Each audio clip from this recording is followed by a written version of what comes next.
Yeah, there is no way to sugarcoat it. In 3 minutes, it went from being my pride and joy to just a molten mess.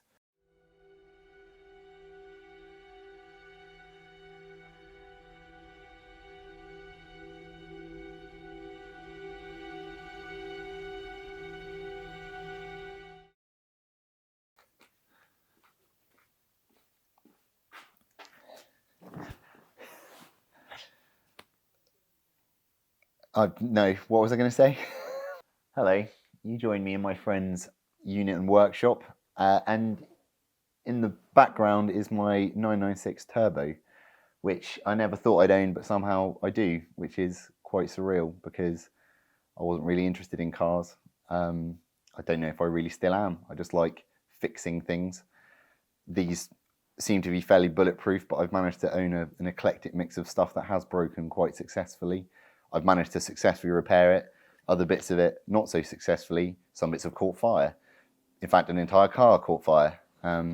But we'll get into that, I'm sure, in a bit when I disclose what happened to my beloved loved one.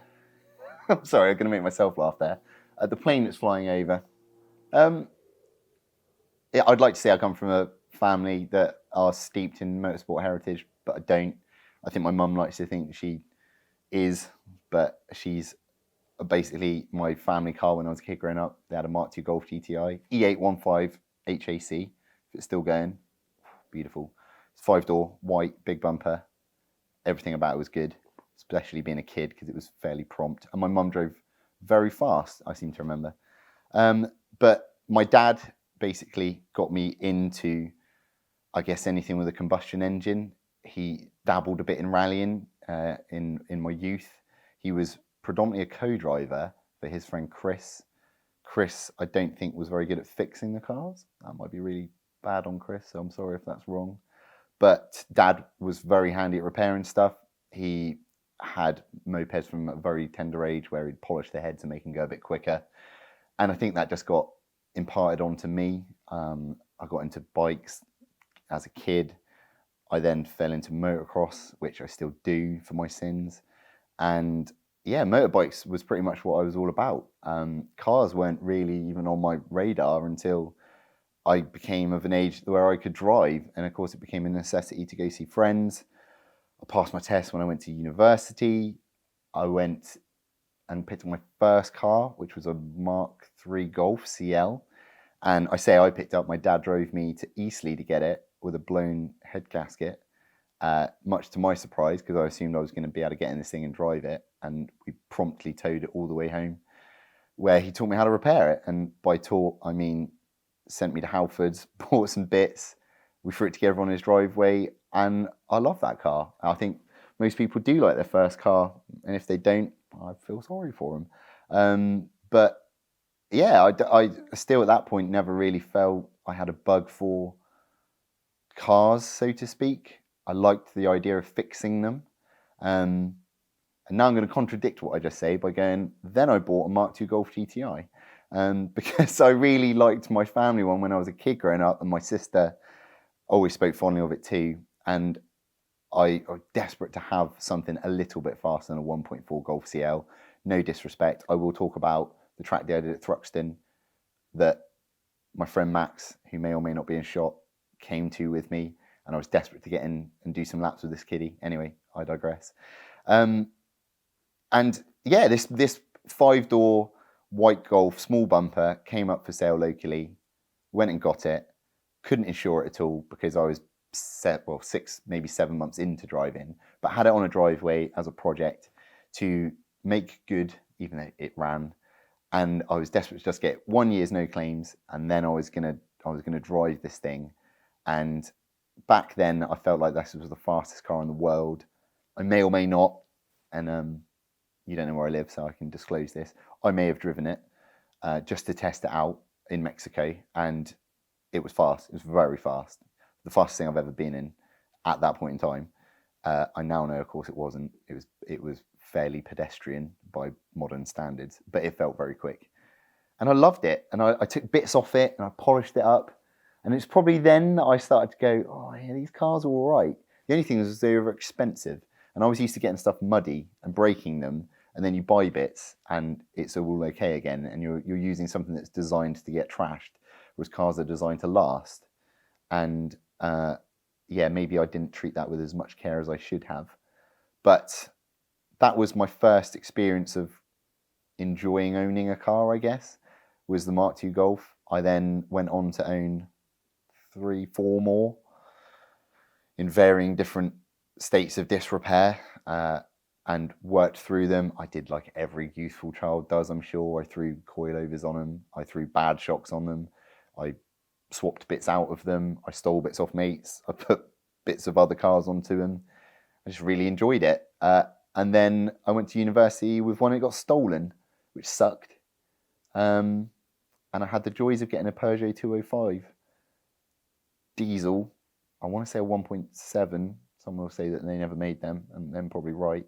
And all I remember from that is I managed to go from Portsmouth back to Dorchester and back again on £6 worth of diesel, which I still think by today's records is probably a record, because that was incredibly good. So yeah, that was it really. Then I just sort of went into the wilderness with cars, I suppose. I was still racing motorbikes, realised that a Mk2 GTI was absolutely terrible at getting in out of any sort of field that had dew on the grass, let alone if it was anything more than that. So purchased locally from me whilst at university a Audi 80 Quattro Sport, 2-litre 16 valve, same engine as a Mk3 Golf. That went very well. It had a tow bar, and I would tow my motorbike at very legal speeds into the varying events I'd go to. And I liked that car. I liked it a lot. I didn't really have to work on it because it was solid. It was made by Audi, and I think apart from rust, they're pretty good.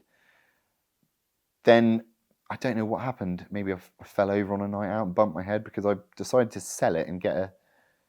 No, actually, I rescind that. I didn't bump my head. I bought a very good car, but I don't know why I bought it at the point in time. And that is that I bought a Celica GT. And I think it was a Mark II, and pop-up headlights. Anything with pop-up headlights is very cool. And it didn't rattle, it didn't squeak, it didn't make a single noise. It went fairly promptly. But the headlights were the worst thing ever, and I couldn't see at night. And I changed the bulbs. I thought I was learning more about vehicles, and I clearly wasn't, because it wasn't until I decided to clean it one day and I figured out how to put up the headlights to clean it that I realised that the previous owners had also never cleaned the car by putting up the headlights, and they were green with algae. And that explained the off tinge, and driving around rural Dorset with bad headlights is not an enjoyable experience for anyone.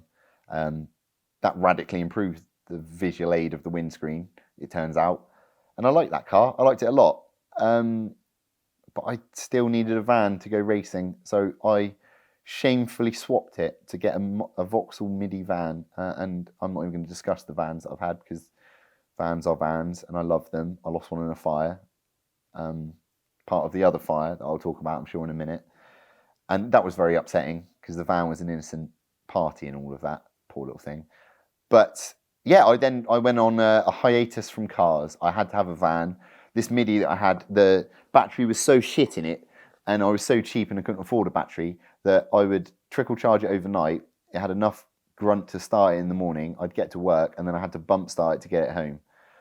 And I look back now and think I should have just bought a new battery, but I didn't, and I persevered with it for many months until it ultimately died permanently on me, and I got another van. And then that was that. It all was going quite well in my life. I had a house, I had a garage, I was working on bikes. I'd sort of quelled the need for a car, because a van did everything I thought it needed. It got me from A to B and transported my vehicles. But then my dad decided to retire early from life, which was a bit shit. Sorry to swear, but it was. Not through his doing. He lost a battle with a bonnet whilst he was on his motorbike. Went out in a blaze of glory. It kind of knocked us for six as a family. And yeah, ultimately life sucked for a short period of time. We started to rebuild, but something my dad was very good at was squirreling away a bit of money, which I thank him now to this day, because ultimately this whole story about cars means nothing without him. Because until that point in time, probably the nicest thing I'd driven, sporty-wise, was the Audi Quattro. Bless him, sadly, although my old man had departed, he very kindly left a little bit of money to my sister and I. And being 26, I had my own house. I thought, I'm going to treat myself and get myself a nice sports car. I'm going to get something that's looks nice, goes well, you know, my friends will be envious of, is economical, reliable. So I bought a Mazda RX-8 Pro Drive PZ, which was none of those things. It looked okay. It had suicide doors. Certainly not economical, but I liked it because you could run it like a two-stroke motor. And in fact, a lot of people recommend, of course, for the rotary tips that fuel addition and lubrication is a good idea. It prolongs the engine life. All these mysteries about it flooding. Yes, it's commonplace, but I never had any issues with it. It was fairly bulletproof. I was talking earlier to my friend about that. The only thing it ever let me down on was at an MOT, one of the xenon headlight washers didn't work. And then a friend of mine had one, but he didn't have the PZ, and he had the smaller 178. I don't know what they're called, but it kept flooding. He got fed up with the damn thing, so he gave it to me. And I promptly turned that over. And I think it was at that point I realised, you know what, I quite like cars. These are all right. They're filling a void in the need to fix stuff. And yeah, my dad, you know, I'm not going to proclaim to have a lot of money, but my dad ended up leaving me a little bit more than I anticipated. Did get the bug for cars, and I thought maybe I should buy something that is is really different. So fast forward to about 6 months later, and I'm on 2 days before Christmas driving to Slough, where I picked up a Noble M12. I knew bugger all about them. I'm going to not even proclaim to say that I did months of investigation and decided that is the thing for me. They just looked very cool. I worked with a guy who grew up near Leicester where they were built, and he said, I always used to see them going out and they're very fast and they're very cool. And I was like, yes, that sounds like a bit of me. And I bought it for £18,000 and I drove it back. It melted my face at how fast it went. I never saw another one. I literally thought I was basically the fastest thing on any road. And I just drove that thing around everywhere through the depths of winter, and I could not stop smiling. I just was the greatest thing ever. I then had the fortune of going to the Bournemouth Wheels Festival, where I was on display, and I felt super smug because I was in the middle of this beautiful amphitheatre of other vehicles, and you know, there was a Ferrari F50, there was a really, really nice Gran Turismo S to the right of me, and then another Silver Noble came in, and I suddenly didn't feel so smug. But it was cool to chat to him about it. And I was really enjoying being surrounded by other petrol heads and talking a load of absolute rubbish about vehicles. And I'd always said, like, oh yeah, you know, British, like, sports car, is it a supercar? It's cool that they're rare, it goes really well, you can work on them. And some guy just turned around to me and said, yeah, have you ever been in an Ultima? And I was like, no. And we started Googling them, and I'd maybe had a lot of red wine at this event, and I thought, oh yeah, they're really cool. Aren't they cool? Aren't they really cool? Oh my God, maybe I should buy one. So about, I don't know, maybe a year later, if that, I drove my Noble up and met a gentleman called Nick Dean. If you've ever seen this, Nick, thanks very much. And I rolled into his house. I had this Noble. I thought, this man is going to see that I mean business. He very promptly opened up his 3-berth garage and presented an array of vehicles, of which one of them was an E-Type he was restoring. I suddenly felt very poor. Realised I was not going to bullshit this man by thinking I'm going to be able to afford this and buy, you know, this ultimate dream car. But I thought the Noble might be a bit of a segue in. And yeah, I bought an Ultima GTR to go alongside the other 2-seater British sport car I owned, which was really stupid because I now had 2 things that I would only take out in the dry. I became a bit delicate about the Noble when I realised there weren't many of them. And yeah, that Ultima, I had it repainted. I made it exactly how I wanted it, and it's still to this day the scariest thing I've ever been in. Not the fastest. It was fast, but scariest because every time you drove it, it was an experience. People do not expect to see you. You are about this high. You know, you feel everything through them. They're rare. Not that rare, it turns out. In fact, the first time I drove it, I picked up my uncle in Westbourne, and his mind was melted by these suicide doors going up, and I was like, oh my God, look at me, I'm a driving god. This vehicle was a unicorn on the English roads. And this is, I'm not even lying here. I turned out the exit of his road, I pulled up to a set of traffic lights, and there was another one, a black one. Turns out another guy in Sandbanks had one. And I was like, you are joking. But no, he wasn't. And my uncle deadpan turned to me and said, isn't that one? And I was like, oh yeah, and it was. And to this day, I'm still ruining that moment. But I'm going to say this much. I would never own one again. Just fair play to those people that pedal them hard. They are awesome vehicles and they give a lot back, but it terrified me too much. Just living with it day to day is certainly something. But I don't regret it. It was good fun. And yeah, I guess you could say at that point it's very difficult, I guess, to own something like that and then to go back to something perhaps a little bit sedate, unless circumstance means you have to, right? So I did realise that this is silly. I've got two-seaters. One needs to probably go. And I parted way with the Noble, which in hindsight wasn't the best thing to have done, considering what I said about the Ultima. But I bought it for 18. I sold it for 26. I felt like I was, wheeler dealer made a lot of money. I was super proud about that. My mum still says I was very good at making a financial decision on that one. And I bought a Maserati Cambio Corsa 4200 and loved it.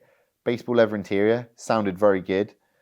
I was well smug because it was a Maserati, and I think that brand still resonates now with people in being cool, hopefully.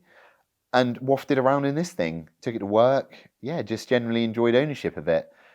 But as with, I'm sure most people, you then see another thing, and I saw a Maserati Gran Turismo, and it sounded really good, and it looked modern. And yeah, I bought one of them. I chopped in the 4200. I think I convinced myself that it's SAT4, so it's basically like a comfortable family car. It's sensible. There are some stories that I can tell you about my friend Garrett, who wasn't so sensible in it whilst chasing down a Conan C. That's a real story, and that happened. And yeah, I really enjoyed that car. That is genuinely, I still think for the money, probably the best investment you could buy. For the noise they make, for the build, the interior, just everything about it is really good. If you get a chance, get one. And don't worry about running them and the cost of bits and stuff. Just don't repair it. Just don't repair it. Just ignore anything that falls off it. Just drive through it. Yeah, so I had a bit of a dip, which is that I decided to buy a Chevy C10 American truck. A friend of mine, Mike, loves American trucks and probably thinks that's one of the coolest things I've ever owned. I don't know why I bought it. I went to the Festival of Speed and somehow thought it was a good idea. I bought it. It was terrifying in all the wrong ways. And I sprayed it with my friend Shipley. Thank you, James. And yeah, that didn't last very long. I moved that on. And yeah, God, then lockdown happened and COVID, and that was a horrible time for everyone, wasn't it? So I did, like I'm sure a lot of petrol heads did, and bought a little project car.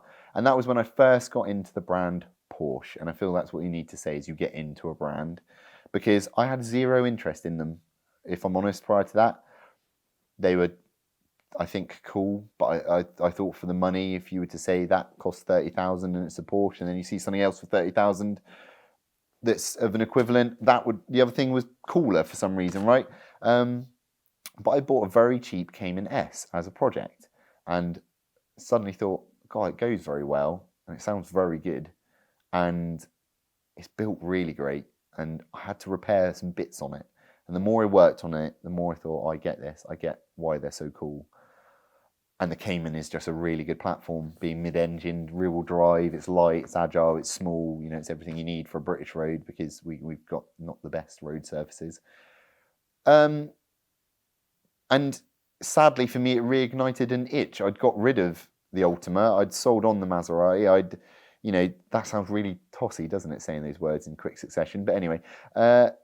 Yeah, I had a trusty T5 camper van that took me racing everywhere, and I was very happy with it.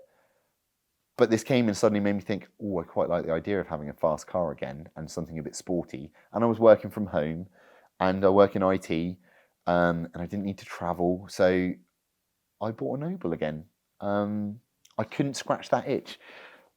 Most Noble owners will tell you that once you've had something like that, it's really difficult to emulate it. I think you can get something like a Lotus and it's pretty similar, but you know, it's unique. There weren't many of them. And when you meet other people that have got them, you suddenly turn into an anorak. And you're all comparing each other's, you know, dodgy paintwork and I don't know what fell off it and what have you repaired with bits of other car. And it's just great. I loved it. And so I bought another one. And absolutely adored the damn thing. I promised myself that I would use it more. The last one I had, I put in a garage and I got so scared about hurting it that this one I said I would not. I would enjoy it for what it was designed to be used for. My good friend Max, who has this wonderful place, I don't know who convinced who, but we were going to do a track day and I was going to track it because I never took the Ultima or the Noble or any other car actually prior to that round a track. And so we did it and I had the best time ever. And it hated me for it because I had to get these enormous baffles made to meet the noise regulation. That killed both lambda sensors and it ran terribly thereafter. I repaired it.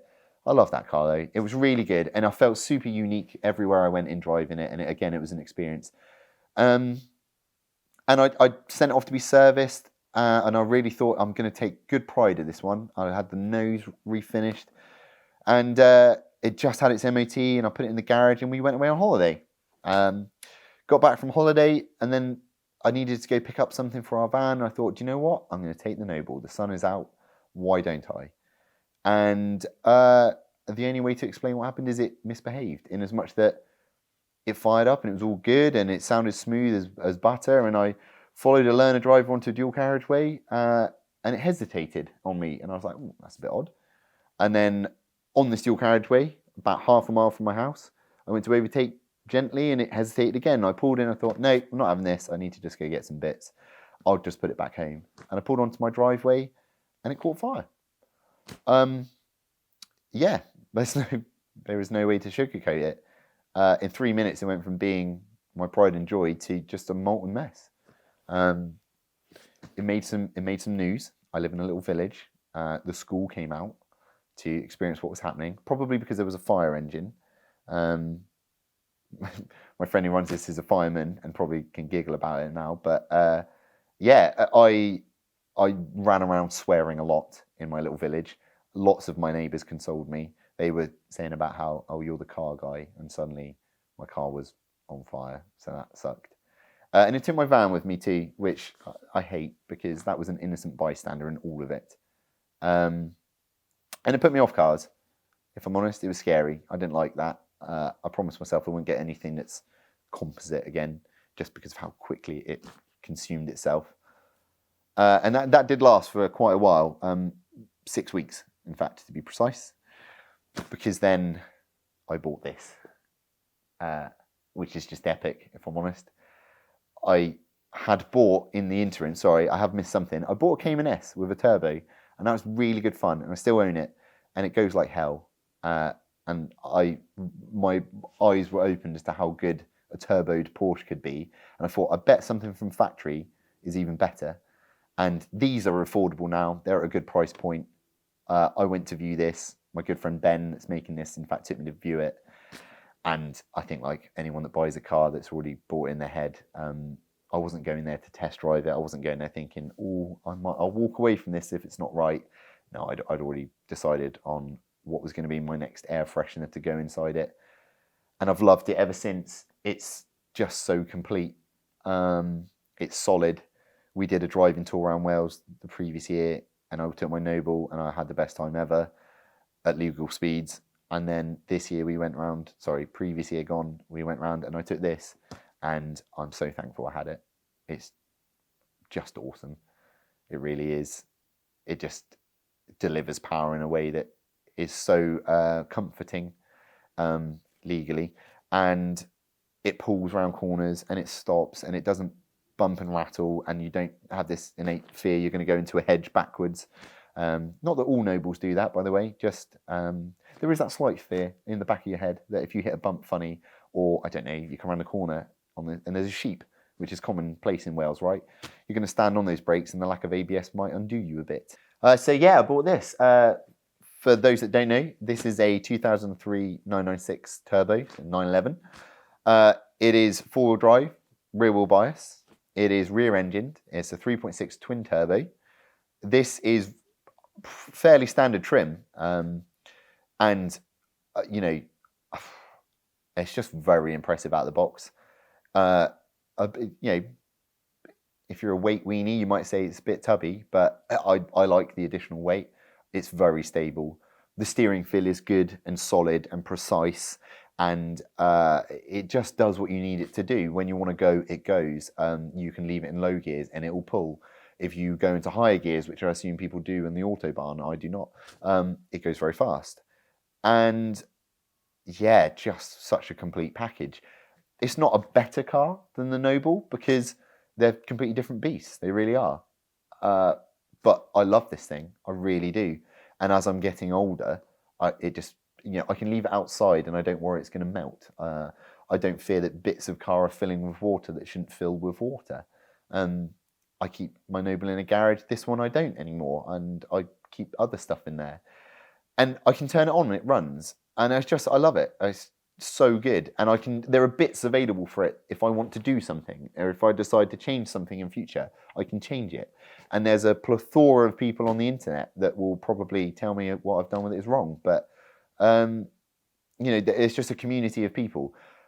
You miss the rarity factor though. You turn up to an event and there's probably 4 of them, but that's great because you speak to the other 3 and you all agree that you've bought a good car.